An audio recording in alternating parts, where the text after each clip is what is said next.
Hello. You're watching. Okay, I messed that up. Okay. Hi. We're doing a demo breakdown for Don't Talk About It. We are Against the Voices. I'm Nicholas. I'm Gabriel. Yeah, we're What's the just last going to name? do a demo breakdown for Don't Talk About It. We're going to talk about it and kind of show you what we originally built this on off of, and then kind of what changed between then and the final version we did in Nashville. You'll see like this track here that says Ed Sheeran. This is the sound that originally the whole song was kind of built off of, is like this wooden little thing, and it sounds a lot like Ed Sheeran's song Shape of You. Whatever that little like wooden island drum thing, it kind of reminded me of that. So anyway, that's named Ed Sheeran. This demo is also named Hanukkah Matata, which makes absolutely no sense. But the idea is we name our demos kind of the most ridiculous thing possible, and then it helps us remember like what song we're talking about, because we have so many we work on. Hundreds. Yeah. Anyway, so we kind of started out with that original Ed Sheeran sound, which I think runs through basically the whole song up to like the orchestral end thing. And then we had this other part, which was the LED sound, which that I might have just misspelled lead, but it could also just stand for LED. The original version of the song was a lot more like electronically based. You won't hear any of the original guitars we did in Nashville. Although I do think in this demo version, like we did have some different guitar parts, which we'll get to later.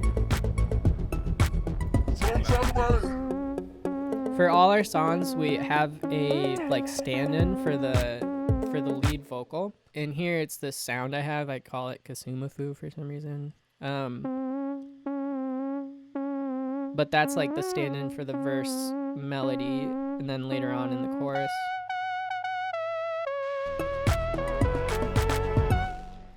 And then we tend to record vocals later. Like that's the last thing we did, is we went to Nashville and we did all the vocals and kind of added Gabe's guitars and kind of cleaned up any little production things we needed to. Originally, this song was a lot more electronic. We had a lot more of the Don't Talk About It and da-da-da-da-da things. Like for instance, it back here in the intro, there's a deep Don't Talk About It that like ends up screaming right before the first verse. I wouldn't say scream, but yell. And the idea is it's telling you not to like talk, like it's not telling you like don't start the song. And then the vocals start, so it disobeys it. The original chorus, it didn't rely on the guitars as much, so it relied a lot more on the original horn sections that were in the song. And we actually left out like a lot of the actual like horn leads just because they interfered with the lead melodies we used in the song.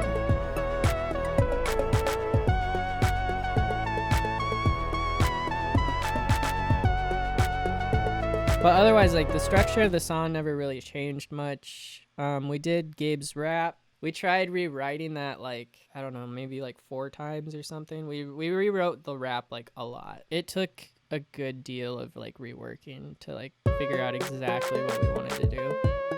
From straight rap to melodic something else. Yeah, we try to like actual like more straight rap. Like I might even have that somewhere. Yes, it in my mind is nervous. Yeah.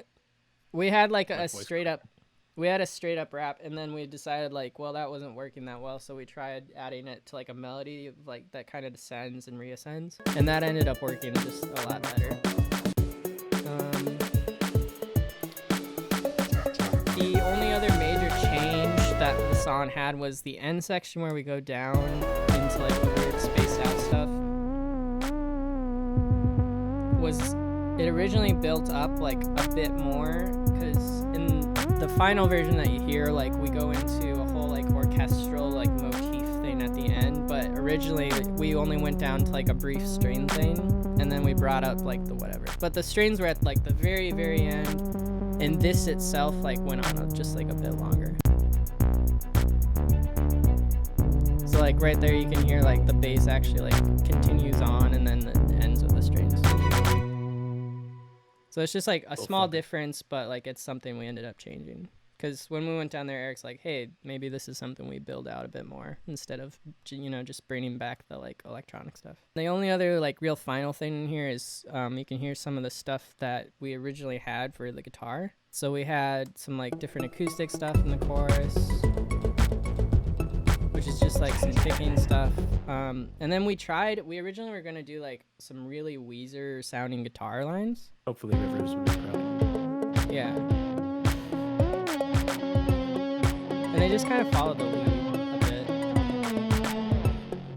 bit. But these were like a grungier guitar sound.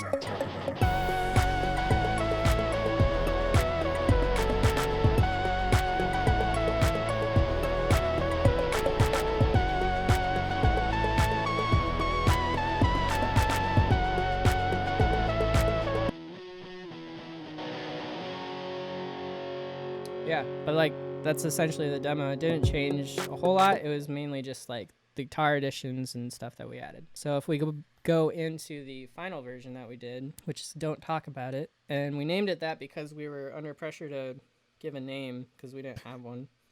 We were originally going to name the song like Jekyll and Hyde, but Hyde was spelled like Hide, and then we realized that's like it's a Bishop Briggs song already. So we couldn't do that and kind of ruined our plans because we prefer all sorts of... Yeah, we like wordplay and puns. And it kind of fit the whole theme about like the whole kind of creature dynamic. Like there's creature and really you're just talking about yourself. The song didn't change too much in the original form for like the intro. I think we shortened down the intro like right before we went. So that was one thing we knew we would do is we'd shorten it down. We added like these big roaring guitars here at the intro, which kind of lead that whole thing. Break down to the verse. We muffled these drums. We like kind of like threw like some low pass stuff on it and then like slowly brought those up.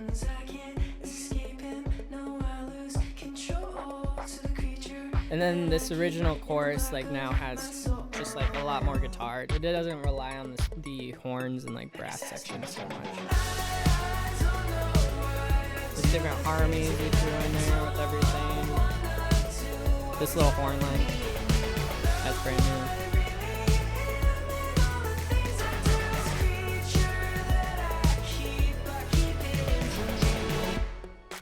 And then one of the things that Eric had us change was he had us do this cool like pitch shift down here with that panning's cool, but also like the pitch shift at the end where it drops into Gabe's vocals.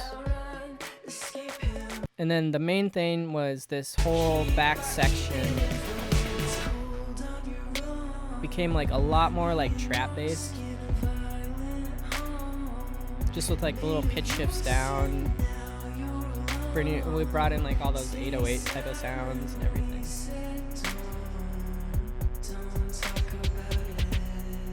And then of course like the whole orchestral ending, which we like built out like a lot more than was there before. There's like timpani.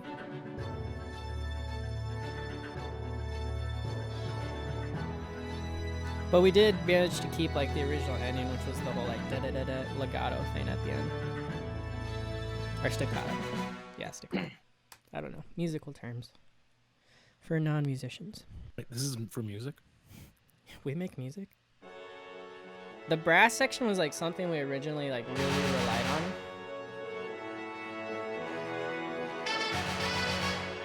Here, it like we didn't lean into it as heavy, but the original idea behind like doing a big brass section was like it was a very Panic at the Disco type sound.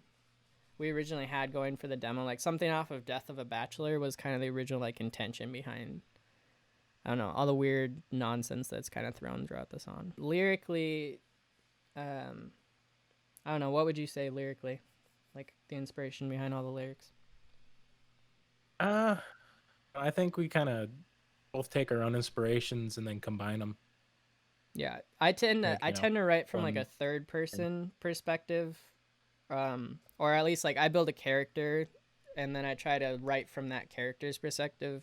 Gabe's a little more like brings out his own stuff in it, where I tend to just like avoid that or like twist it.